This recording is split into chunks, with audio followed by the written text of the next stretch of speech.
शहर, राज्य और देश की तरक्की का रास्ता सड़कों से होकर गुजरता है और साल 2014 में प्रधानमंत्री नरेंद्र मोदी के नेतृत्व में सरकार बनने के बाद से तरक्की के इन विकास पथों की नई गाथा लिखी जा रही है। सड़क परिवहन और राजमार्ग मंत्री श्री नितिन गडकरी और उनकी national highway authority of India की टीम ने पिछले करीब 8 सालों में देश में सड़क परिवहन की तो सूरत ही बदल डाली है। प्रगति का ऐसा ही एक और नया हाईवे अब नागपुर फिर से देख रहा है। नागपुर से उमरेड तक का 4 लेन हाईवे। अब दोनों शहर के लोग नागपुर शहर से उमरेड तक की दूरी NH 353D के जरिए तय करेंगे। पहले ये रास्ता 2 लेन और स्टेट हाईवे था, जो अब 4 लेन और नेशनल हाईवे में बदल दिया गया है। अब 41 किलोमीटर की ये दूरी महज आधे घंटे में पूरी की जा सकेगी। इस 4 लेन हाईवे पर 100 किलोमीटर प्रति घंटे की रफ्तार से गाड़ियां चलाई जा सकती हैं। भूमि अधिग्रहण मिलाकर करीब 782 करोड़ की लागत के इस प्रोजेक्ट में 41 किलोमीटर लंबे 4 लेन हाईवे के अलावा विहीर गांव के पास पोहरा नदी और उमरेड के पास आम नदी पर 2 बड़े RCC पुल तैयार किए गए हैं। पोहरा नदी पर बने पुल की लंबाई 60 रनिंग मीटर है, वहीं आम नदी पर पुल की लंबाई 110 रनिंग मीटर है। इसके अलावा नागपुर, उमरगांव, कलमना, पचगांव, कुही, चंपा, हेती और वड़ेगांव में कुल 8 छोटे पुलों का निर्माण किया गया है। 6 व्हीकल अंडरपास हैं और करीब दोनों तरफ 6 किलोमीटर लंबी सर्विस रोड है, ताकि जाम और दुर्घटना से बचा जा सके। ये underpass Kuhi, Ooty, VIT, उदासा, WCL area और उमरेड के पास बनाए गए हैं। दोनों तरफ मिलाकर कुल 28 बस शेल्टर्स का निर्माण भी करवाया गया है, ताकि सवारियों के लिए सुविधा बनी रहे। हाईवे में करीब 31.5 किलोमीटर में कवर ड्रेन लगाए हुए हैं, जो पानी की निकासी कर सड़क को खराब होने से बचाने का काम करते हैं। अब नेशनल हाईवे कंस्ट्रक्शन के जरिए जल संचयन और भंडारण का काम भी किया जा रहा है।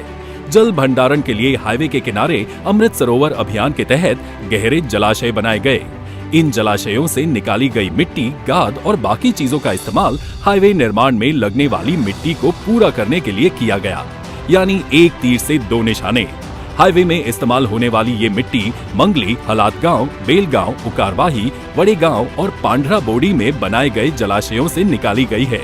इन जगहों से कुल 11,06,712 क्यूबिक मीटर मिट्टी ली गई है, जिसका उपयोग हाईवे में पुराई के लिए किया गया है। इस 4 लेन हाईवे की दरकार नागपुर जिले को लंबे समय से थी। दरअसल इस रोड में चलने वाली गाड़ियों की संख्या इतनी थी कि वो 2 लेन रोड की क्षमता से बाहर थी। कुछ समय पर यहाँ से दुर्घटना की भी खबरें सामने आया करती थी। लोगों की इन दिक्कतों का संज्ञान लेते हुए श्री नितिन गडकरी ने समस्या को जड़ से ही दूर करने का संकल्प लिया और इसी संकल्प का नतीजा आज 41 किलोमीटर लंबे इस सड़क के तौर पर सामने है।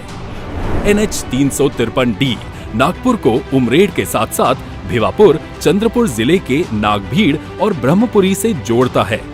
साथ ही नक्सल प्रभावित इलाके गढ़चिरौली के आरमोरी तक भी कनेक्टिविटी देता है। ये हाईवे आरमोरी में NH 353C से भी जाकर जुड़ता है। ऐसे में NH 353C हाईवे से गढ़चिरौली तक का सफर आसान हो जाता है। मतलब ये है कि NH 353D बनने से ज्यादा जगहों के लोगों को लाभ मिलेगा। उमरेड के वन्य जीव अभयारण्य को भी इस 4 लेन हाईवे से बड़ा फायदा होने जा रहा है। ये हाईवे घोटुरली से वेस्टर्न कोल माइनिंग क्षेत्र से होकर गुजरता है। अब ये हाईवे नागपुर शहर और NTPC मौदा में मौजूद थर्मल पावर प्लांट तक ट्रकों की सुरक्षित आवाजाही भी सुनिश्चित करता है। इसके अलावा ये हाईवे पराड़गांव, पचगांव के उन माइनिंग इलाकों से भी गुजरता है, जहां से कंस्ट्रक्शन में इस्तेमाल होने वाले पत्थर और दूसरी चीजों को भी नागपुर, भंडारा और नागपुर जिले के दूसरे इलाकों तक सुरक्षित तरीके से पहुंचाया जा सकता है।